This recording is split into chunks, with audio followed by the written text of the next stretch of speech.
topics and opinions expressed on the following show are solely those of the hosts and their guests and not those of W4WN Radio, its employees, or affiliates. We make no recommendations or endorsements for radio show programs, services, or products mentioned on air or on our web. No liability, explicit or implied, shall be extended to W4WN Radio, its employees, or affiliates. Any questions or comments should be directed to those show hosts. Thank you for choosing W4WN Radio. This is Beyond Confidence with your host, Divya Parekh. Do you want to live a more fulfilling life? Do you want to live your legacy and achieve your personal, professional, and financial goals? Well, coming up on Divya Parekh's Beyond Confidence, you will hear real stories of leaders, entrepreneurs, and achievers who have stepped into discomfort, shattered their status quo, and are living the life they want. You will learn how relationships are the key to achieving your aspirations and financial goals. Moving your career or business forward does not have to happen at the expense of your personal or family life, or vice versa. Learn more at www.divyaparekh.com, and you can connect with Divya at contact@divyaparekh.com. This is Beyond Confidence, and now here's your host, Divya Parekh. Good morning, listeners. And of course, it's Tuesday morning, and I love being here with you. So starting out with a kindness story, just last week when I was traveling back from New York, get up in the morning, all packed, and the first message that I see is flight delayed. I'm like, half an hour, it's not a big deal. Within 15 minutes, half an hour delayed. It just kind of kept on going. And I'm like, okay. The next day, I had to be back because I had in-person meetings. I'm thinking, okay, what are the best ways? I call up Delta, and the person was not so great. And then what I did was I decided to kind of call back again to see if I could find another representative. It was early in the morning, not sure if the person had had a rough night or whatever. So now the second person that I called was phenomenal. And then she gave me so many different options that it was mind-blowing. She said that, okay, if you really have to get back today, so it looks like the flight is when it is. I cannot predict. I cannot tell you a whole lot more. Either I can get you a later flight or I can fly you out from LaGuardia at the time that your current flight was. And it's just this tiny little thing for her. But for me, it was a huge thing.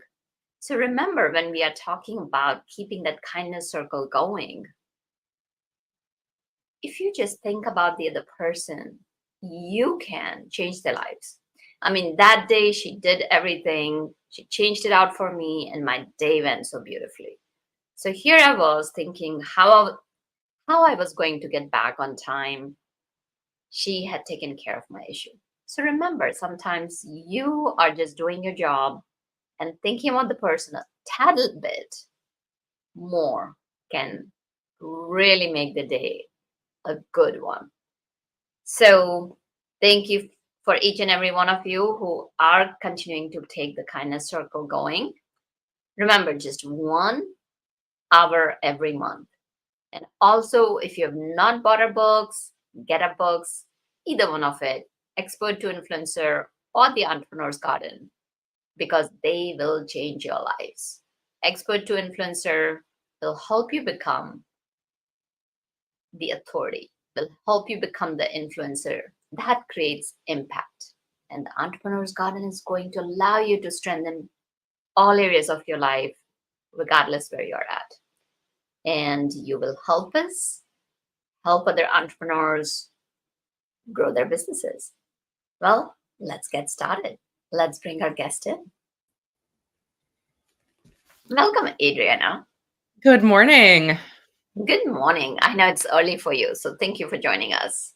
Oh, it's my pleasure. So, Adriana, tell us if you recall a moment from your childhood that still stands out for you today. Oh, I love this. I was thinking about this morning, and the thing that popped into my head was the day that I ran for class president my freshman year of high school. And that might sound really silly, but in that moment, I think a lot of things happened for me that led to where I am now. And I just remember being 14, it was in the 90s. I was wearing my little, dress from Express or something, wherever we bought clothes back then. And getting up on stage in front of my whole class and giving this speech about why they should vote for me for this leadership position. And I ended up winning. And I think it was this moment where I realized really early on that leadership and communication were intricately linked, and that performance was a part of it. So I was just thinking about that little green dress and just sort of, this mini Hillary Clinton figure up on stage thinking, I'm going to lead this room of people and figuring out how to do it. Oh, that's such a adorable story. So like you mentioned that you won. And how did that year pan out for you? It was great. I mean, I had been an actor as a kid, all the way from when I was really, really young, and then I went to high school, thinking I'm going to be a Broadway star and wanting to be a Oh, performer. wow. I was always really interested in leadership too. So, I just got to do both. I got to be on the student government and help lead the school, and then um, also continue to study theater pretty rigorously during that time. So, yeah, it was good. Mm. So that is fascinating that you were both. And that again goes to say that who says you can't be all of the things that you want to be? Of course, you can't have 15 things going at the same time. So you mentioned that you had aspirations for being in theater.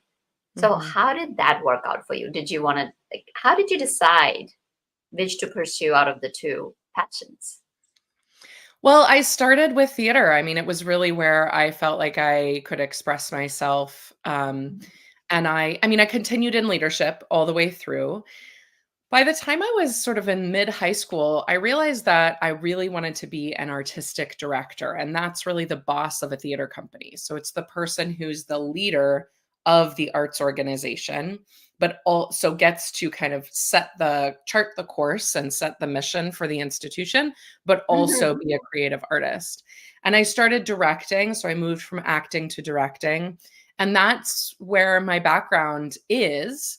I studied theater directing and arts administration all through college and graduate school. I have a MFA in theater directing from Columbia University. And that was my career for a long time. And I did get hired to be an artistic director of a theater company. That's what brought me from New York to Portland, where I live now. And that was really my pathway. And I studied leadership all the way along because I think it's really interesting to be a student of leadership as well as practicing it. And I was also really interested in transitional leadership. So people, moving from founders to the next person, or, when you have one really prominent and charismatic leader and then a new person comes in, how does that transition work? Which served me well because I ended up taking over from a founder myself. Um, and then I continued to do that work for a long time and eventually decided to return to freelancing and started doing public speaking coaching. And a lot of the people I work with now are leaders, entrepreneurs, business owners in their own right who are wanting to lead their organization or grow their business and also need to be standing up on stage. So it's kind of that full circle moment of me as a, a freshman in high school Mhm. doing that. Right. Yeah.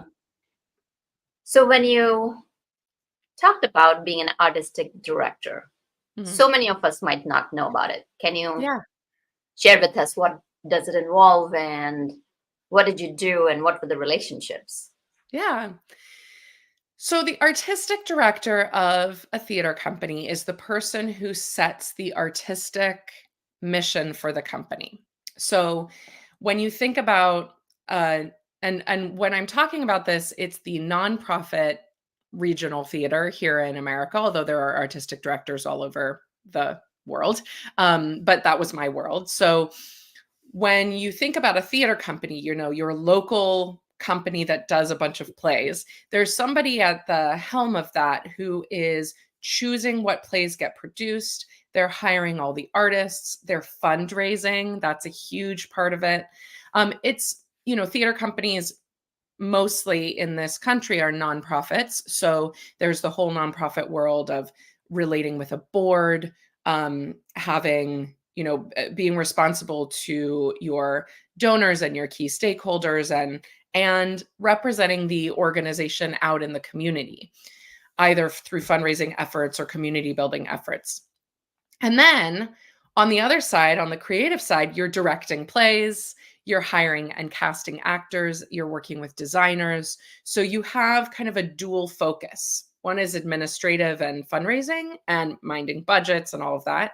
And the other is creative and artistic and doing the stuff that you see, that you think of when you think of a play or a theater. You think, oh, I'm going to go to the theater, I'll sit in the audience, I'll watch the play, and then I'll leave. A lot goes into making that experience possible. Mm-hmm. That definitely makes sense, that how you're pulling things together. So it looks like, you had to interface with a lot of different people, like, sounds like from being the stakeholders to in the day-to-day interaction. So as you were working with people, what were one of the few or maybe 1 to 3 lessons that you learned? Oh, well, one of the things that I think is really important and certainly goes into my coaching work now is that, and I pulled this from my experience directing actors, actually, is that every person you talk to has a slightly different language that they speak. And I don't mean English versus Spanish, although that's also true. I mean, everybody needs to hear words in a certain way that works for them. And so what that looks like in a rehearsal room is I might need to give the same note to multiple actors, but each of those actors might need to hear that note in a slightly different way. Somebody might be more driven by an emotional experience or an intellectual experience or a physical experience. So once you get to know your people, you can start to translate your language for those people. And what I realized is that this was really, really important when I was talking to my board of directors, because this was a really diverse group of people coming from all kinds of backgrounds, none of them theater artists. We had bankers and real estate agents and, tech people and lawyers. And each one of those people needed the information in a slightly different way. So one of the things that I think was so important for me was to figure out how I could translate what I needed to translate in a way that they could receive. And we know this from elementary school, right? Some kids are kinesthetic learners. Some kids are visual learners. Some kids, can memorize things. Like you've got to kind of teach to what is there. So that was one really key point that I carry with me still. Yeah, of course. And Mhm. you make a really good point over here, because here's the thing, we forget that we're speaking to different people. Sometimes people are so much in their own head thinking, oh, what are others going to think of me? And don't think about that. Then we transfer the focus from us to others and come with openness and curiosity, things open up. So now, as you took all of this learning, stepped into the public speaking area, tell us, public speaking is right there as one of the topmost fears that people have. Why is that? Well, not surprisingly, I'm going to answer that question by saying for each person, it's a little bit different. right? Mhm. And one of the things I think is super, super important is to figure out what it is for you. So if you are a person who has nerves around public speaking, and there's a wide spectrum, right? I'm a little bit nervous before I go out on stage or I start a podcast interview or whatever it is, all the way to full on nervous system shutdown. I'm panicking, I'm completely terrified of public speaking. And I think a lot of people say, oh, I'm afraid of public speaking, but that doesn't necessarily mean that they have stage fright or that they have that kind of clinically diagnosed fear, right? Phobia. So you've got to figure out what it is for you. So is it my breathing gets really shallow and I feel like I can't catch my breath? Is it my words don't come out of my mouth the way they are in my head? Is it I don't know where to stand, how to hold a microphone, how to make my lighting look good, and so I feel lost? Is it that I'm insecure about my content? Or is it what you just mentioned prior, that you're afraid people are judging you? You're afraid of being seen. You're afraid of being looked at, right? Once we figure out exactly what order of things is freaking you out, then we can start working on tools, right? But a lot of this work, not surprisingly, I mean, it's so much what you talk about and it's so much entrepreneurship and leadership is mindset, right? It's like, what is it for you in your mind? What is going on? And self-awareness is really, really important. And so I think that's really the first step, is figuring out what it is for you that's happening. And sometimes you have to go outside in to say, my breathing gets shallow. Okay, great. Now we can figure out where is that coming from and how do we address it? Mhm. Really, that's a great point that you mentioned over here, because if you go from outside in, Mm, you're seeing the outward experience, outward symptoms of what's going inside. mhm, And once you've listed out what is it for you, then slowly, one by one, you can tackle it. And mhm. as you mentioned, that those butterflies don't go away. And I feel the same way, because regardless of how many times you've spoken, once you're getting on the stage, you don't know who the people are. Mm, And that is such a heavy contrast. When we're working with people, whether you're in a corporate job or you're an entrepreneur or whether you're in PTA or mhm, landscaper, wherever you are, you're dealing with people one on one. mm, You know them, and then you can adjust your communication, you can adapt your communication to that.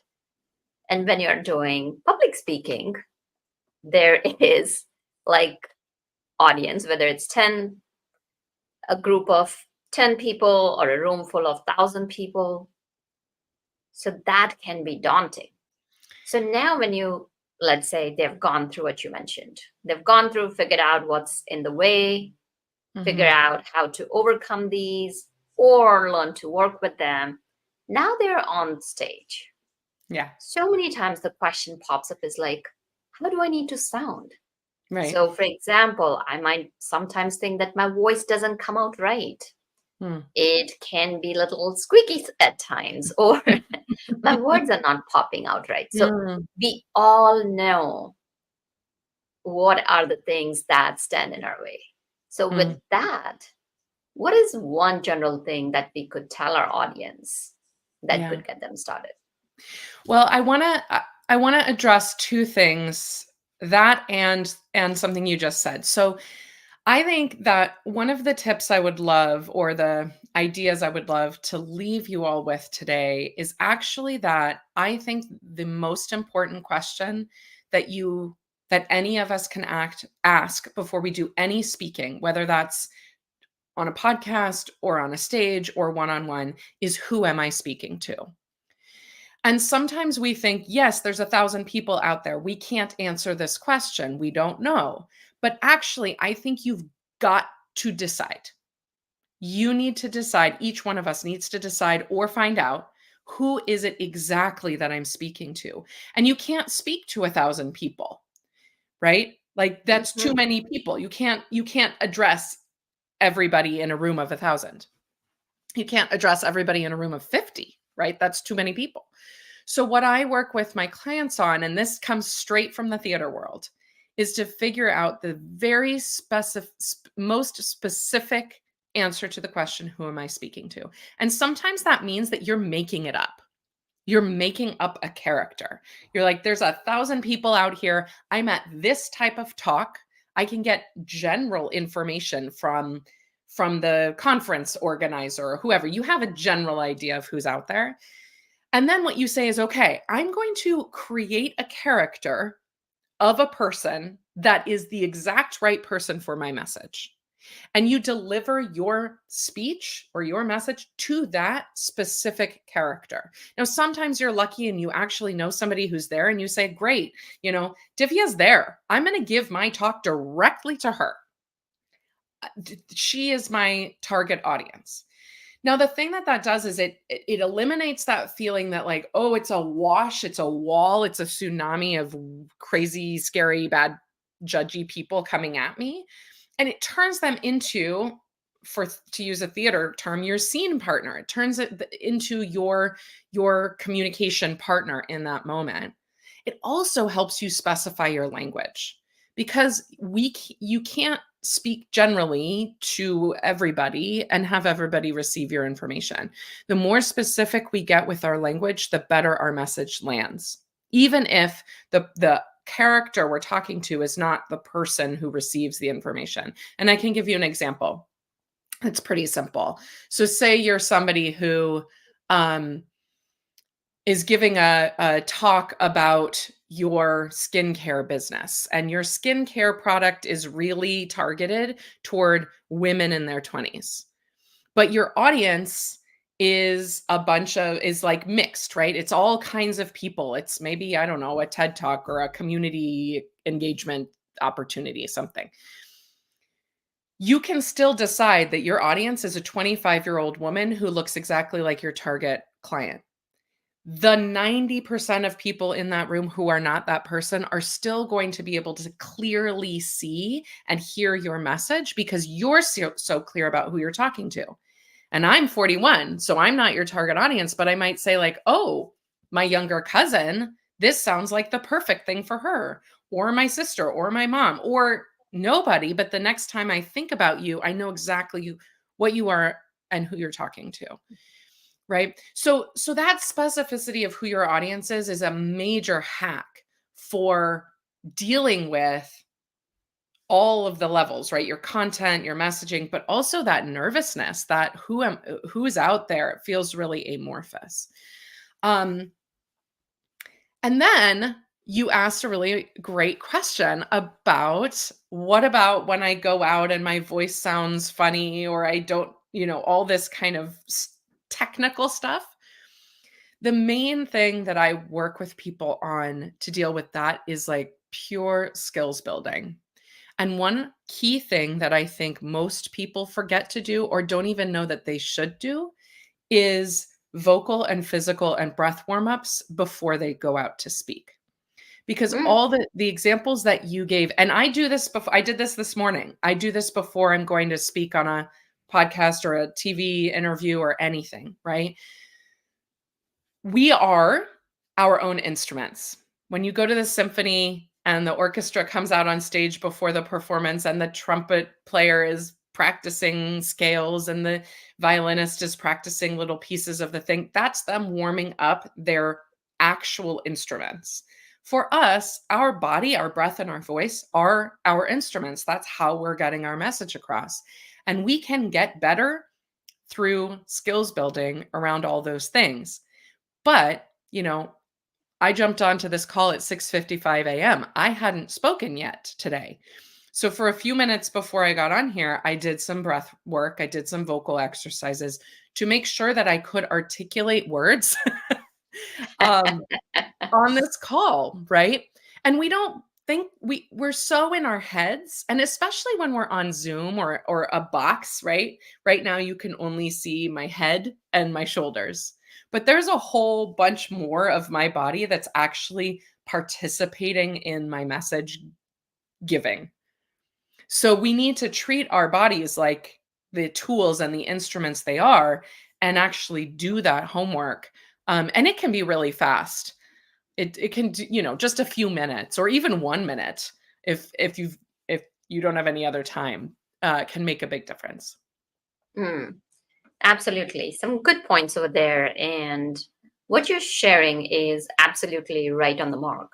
That if you, I always share with my clients as well, that if you are an entrepreneur, you have your ideal client avatar. So similarly, if you're doing public speaking, think about, as you mentioned, who is your ideal avatar in that, in the sense that why are they there?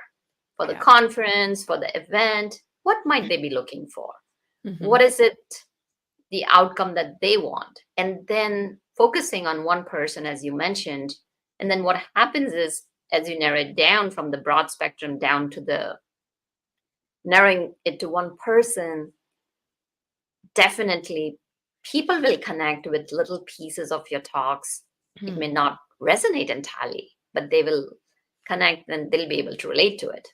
Now, Mhm. coming to the vocal exercises that you Mm. mentioned, can you share a couple that people can do quickly right Yeah. before their meeting? Or because so many times when people are in meetings and they're scared to speak up. Mhm. Yes.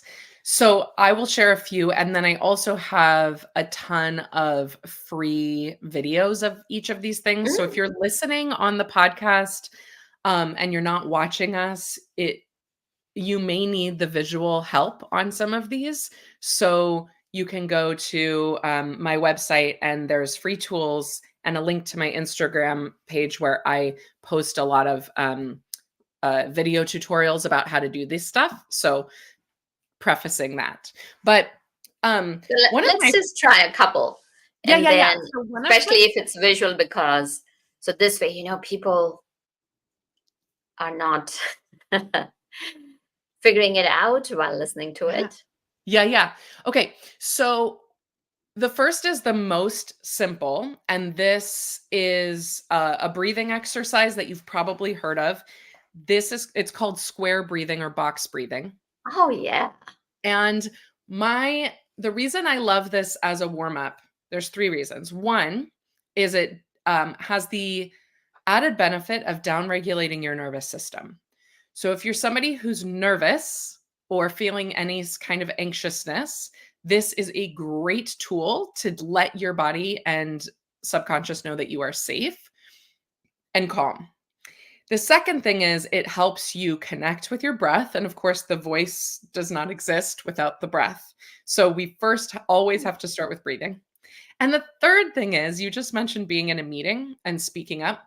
This is something you can do at any time, anywhere, and no one will know that you're doing it. So it's kind of like my little secret superhero tool. And so it's really, really simple. All you do is you inhale. So the way I teach it is a count of 4. So you inhale for a count of 4, hold your breath for a count of 4, exhale for a count of 4, hold your breath for a count of 4. So it's a box. So I'll just do it with you. And as you're listening, you can do it along with us. So we go inhale, 2, 3, 4, hold, 2, 3, 4, exhale, 2, 3, 4, Mhm. hold, 2, 3, 4. And that's it. And you can do that. That takes about 16 seconds or less. Yeah. You can do it 4 times. It takes 1 minute. And already you've done all of the work that I just mentioned just by breathing.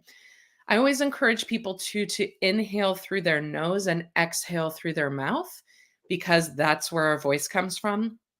So it's reminding your breath, your brain, and your body to connect together, that we inhale support and we exhale it, or message it out of our mouths.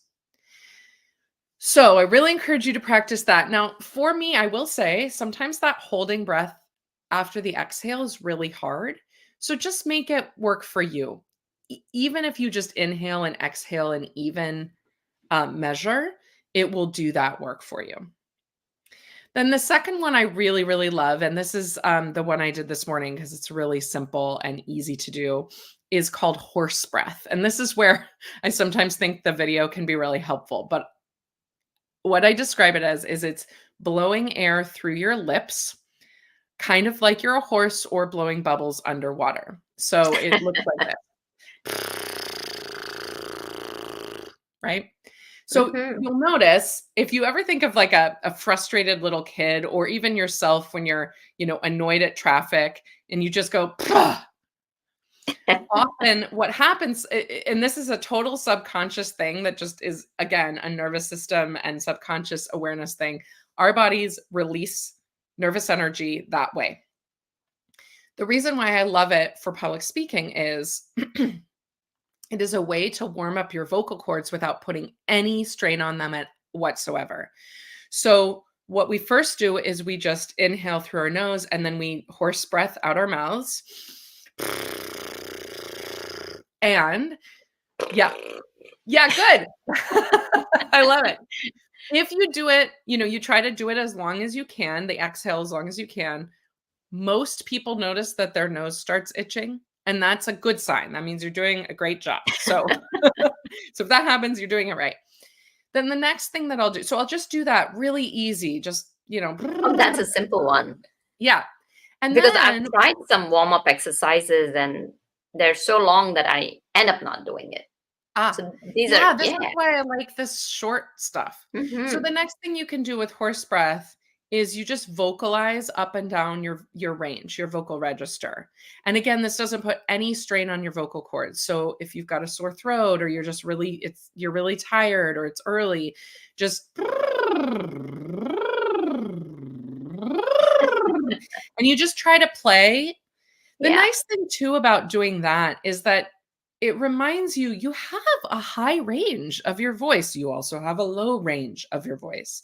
And as you're getting to know your instrument better, you'll start, especially if you're working with somebody who can give you some reflection, you'll start to notice that you have a wider range of speaking volume and of speaking tone than you might normally speak in. We usually only use, 20% maybe of our vocal range.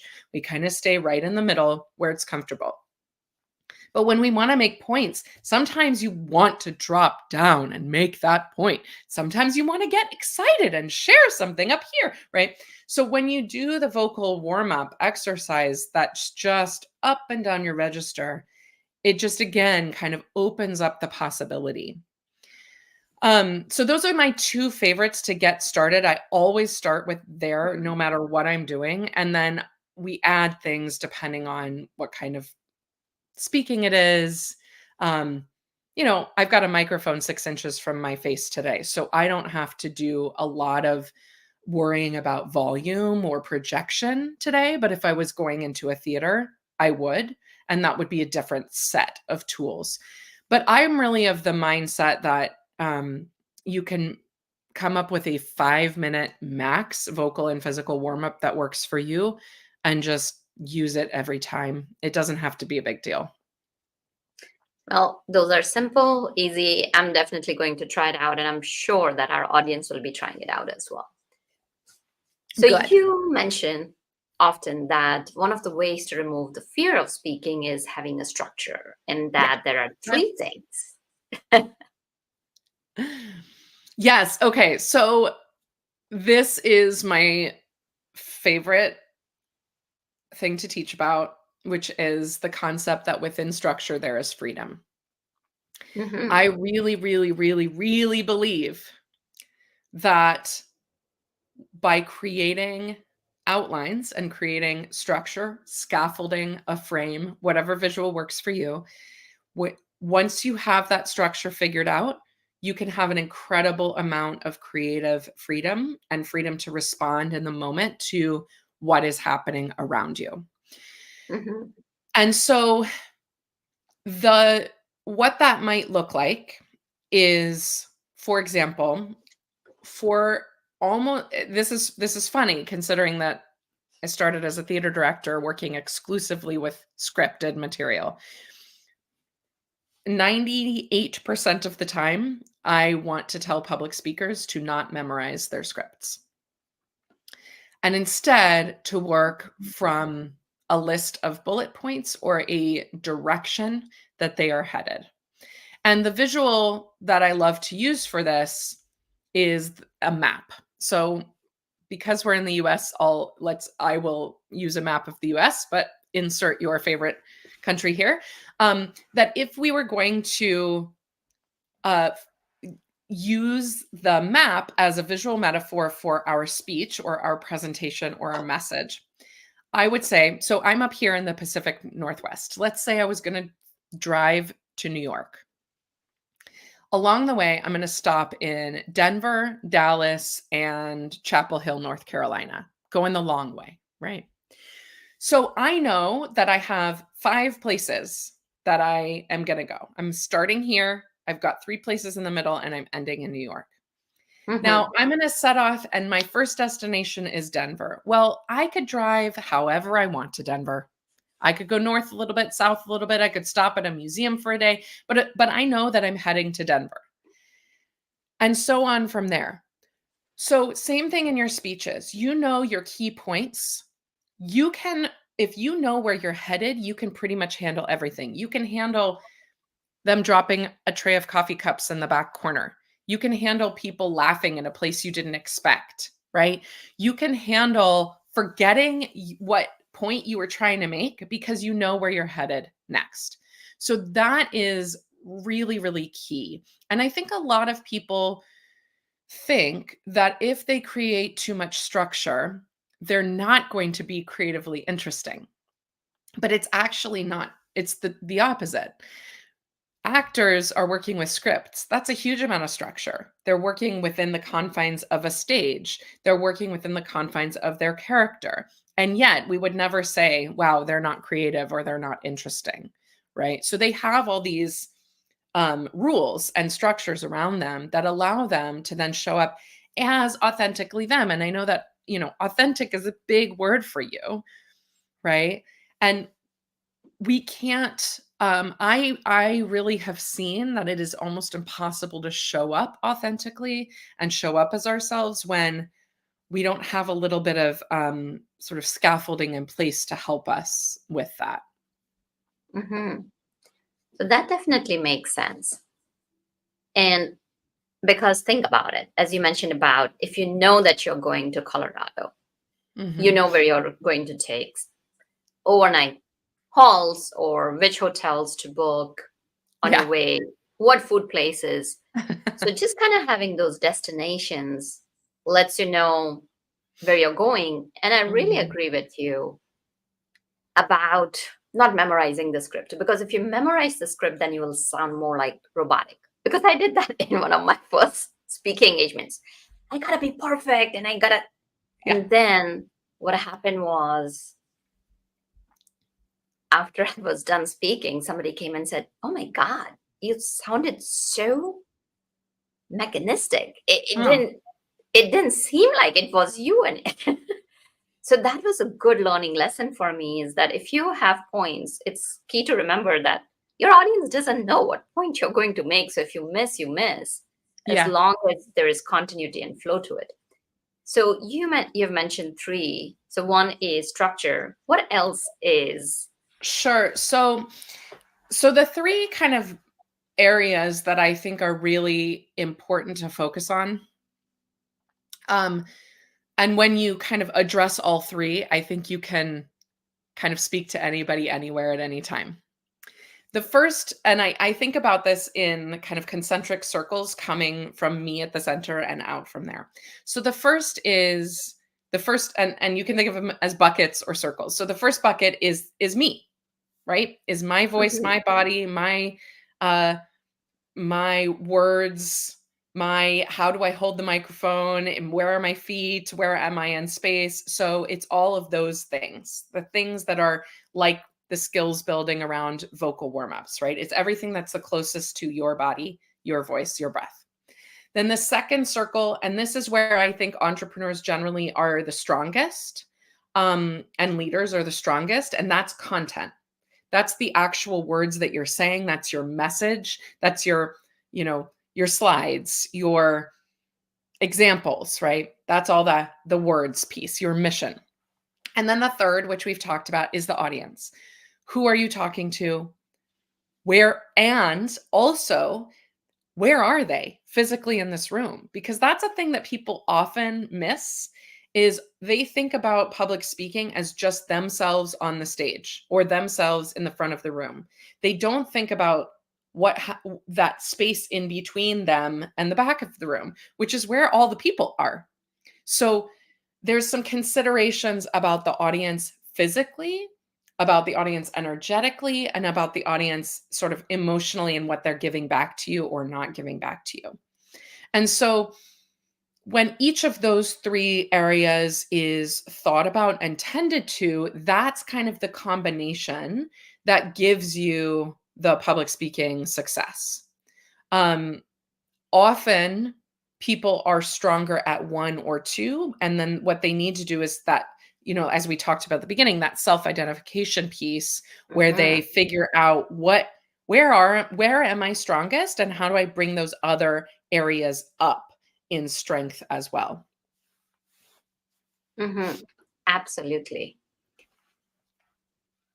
This is so much value that you have provided. So thank you for that. If people wanted to get in touch with you, what's the best way to do that?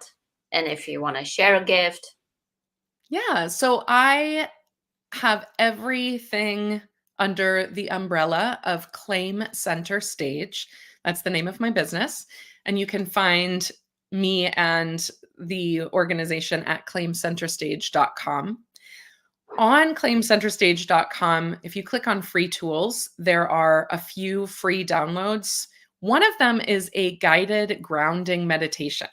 So for those of you who are having a hard time with nerves, like we talked about right at the beginning, that would be the one for you. It's just a 5-minute grounding meditation to use before any speaking event. And I've also got a few other freebies and tools on the website and links to a bunch of stuff there, including how to get in touch with me. Thank you for sharing that. Do you have any 1 or 2 tips that you'd like to share? Yeah, I would say one thing that I always like to leave people with is this: you can speak like a human and people will listen. So there is no need for you to come up with a public speaking personality or play the character of somebody else or pretend to be somebody you're not in order for people to lean in and listen. This is what I tell introverts who think that they can't be good at public speaking. They absolutely can be, because they're showing up as themselves. And when you show up as yourself, we love flawed people. We love real people being real in front of us. That's why we watch TV and movies and plays. So if there's one thing I want to leave people with, it's just the knowledge that that is what makes you interesting. It is what makes people lean in, and it's what makes people want to hear more of your story. Absolutely.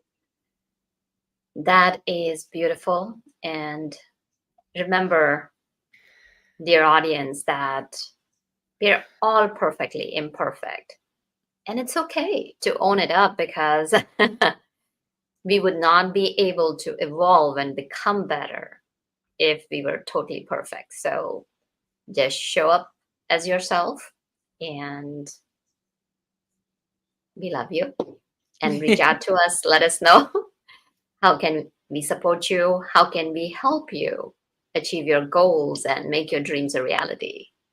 So thank you, Adriana. Thank you, dear audience, for being part of our lives, because without you, the show would not be possible. And thank you, Juan, for making the show technically possible. Take care and be well. Until next time. Thank you for being part of Beyond Confidence with your host, Divya Parekh. We hope you have learned more about how to start living the life you want. Each week on Beyond Confidence, you hear stories of real people who have experienced growth by overcoming their fears and building meaningful relationships. During Beyond Confidence, Divya Parekh shares what happened to her when she stepped out of her comfort zone to work directly with people across the globe. She not only coaches people how to form heart connections, but also transform relationships to mutually beneficial partnerships as they strive to live the life they want. If you are ready to live the life you want and leverage your strengths, learn more at www.divyaparekh.com. And you can connect with Divya at contact@divyaparekh.com. We look forward to you joining us next week.